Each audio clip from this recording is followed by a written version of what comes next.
So in the 9th round of bags, we start the 3rd floor and we get Mysterio. What do you say we take a closer look at that Mysterio minifigure now?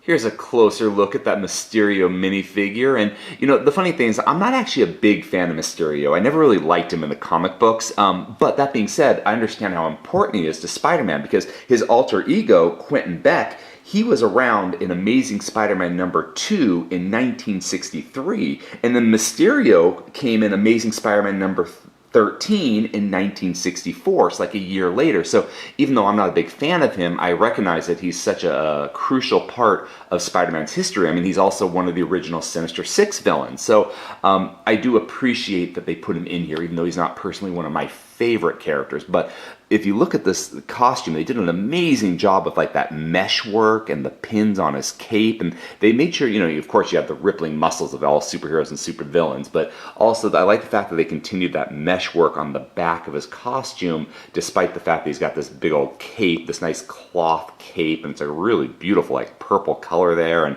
I love the big bulb from Mysterio's head, and this could definitely be handy for some mock work. And then underneath, rather than giving the minifigure Quentin Beck's head, we just get this light bluish gray minifigure headpiece. So interesting they didn't give us an actual minifigure head, but I do like this light bluish gray piece. And again, another thing that could be very useful for mock work. So here is Quentin Beck's Mysterio, and although I'm not a big fan of the character, I do love this minifigure and think he's a great inclusion into the Daily Bugle.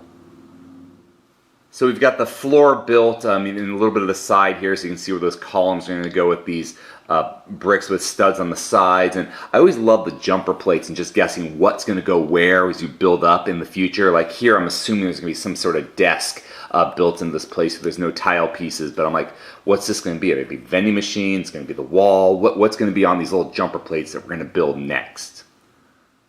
And then we move up to the walls, and this is a very similar build that we've seen for the 1st floor, the 2nd floor, and now the 3rd floor. We've got this back entrance with like the green translucent plates for like an exit sign. We've got the elevator with the elevator buttons, and then the signals for up and down to show us that the elevator is coming or going away from us. And then we've got windows leading to the fire escape, and then on the back, you can kind of see the back of the door as it opens up, and here's where our pillars are going to go on the side of our building. And then here's the fire escape itself, and it's a very similar design that we've seen for the other floor. The 2nd floor, you've got this rectangular base, and then the ladders that move and then kind of get connected loosely underneath the next ring of fire level.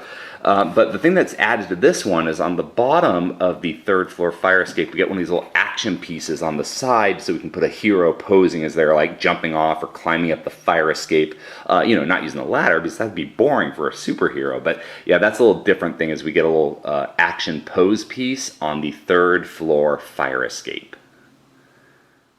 You are looking at the only extra piece I got in the 9th round of bags, and I don't know if I'm just extremely unlucky or if just it's one extra piece per set versus one extra piece per bag, because even though this tan piece, this dark tan piece, is the only extra piece I got, I should have gotten another one of these red elevator buttons. I should have gotten another one of those elevator translucent pyramid or triangle pieces for the up and down arrows, and this is the one I'm really kind of sad about because I really want a couple of these in my extra pieces bin. I also should have gotten one of those action pieces, but again, I caught one of these action pieces in the 1st floor when I was putting Daredevil on, so now I'm wondering, is it because you only get one extra piece per set, whether it's 1 bag or 12 bags, or did I just have really bad luck with this bag, which also should have had a 1x1 translucent green plate piece? So, you know, I wish comments were still a thing because I want to know, is this just bad luck on my part, or is it more like one extra piece per set versus one extra piece per bag? It's so exciting starting a new floor. I love just this groundwork and trying to guess what am I going to build there. Why did I have these jumper plates in this position? So looking forward to continuing the 3rd floor.